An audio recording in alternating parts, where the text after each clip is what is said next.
Cerita kocak berburu kaos dari Jokowi. Emak-emak versus bocah rebutan kaos, gigi bapak-bapak copot.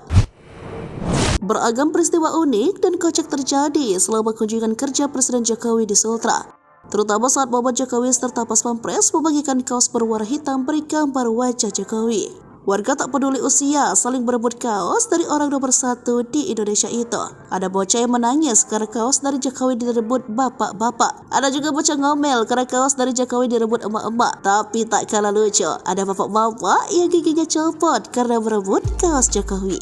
Tak hanya harus kehilangan dua giginya, bibir bapak itu juga bengkak. Cerita kocak seorang bapak harus kehilangan dua giginya demi mendapatkan kaos dari Presiden Jokowi. Awal mula dari cerita tersebut saat Presiden melanjutkan kunjungan kerjanya di Kabupaten Muna Barat, Provinsi Sulawesi Tenggara. Seperti biasa, Joko Widodo dalam perjalanan ini sering membagikan kaos ke masyarakat yang sudah menunggu di bawah jalan. Namun nasib berbeda dialami seorang bapak di Mobar.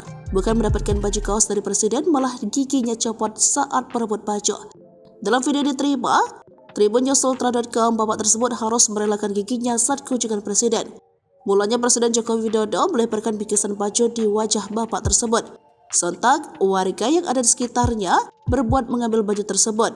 Gara-gara baju dibuang di mukaku, Pak Jokowi, akhirnya masyarakat berebut ambil baju itu sampai gigiku patah. Kata bapak tersebut sembari memperlihatkan giginya. Baju saya, lihat di situ, gigiku saya lihat di sini, katanya sambil menunjuk. Jadi mana yang saya mau pungut duluan, bajuku atau gigiku? Ucapnya lagi dengan suasana kocak. Dalam video tersebut, bibir bagian atas bapak tersebut bengkak dan harus rela dua giginya patah. Dua yang patah, ungkapnya. Download Tribun X sekarang, menghadirkan lokal menjadi Indonesia.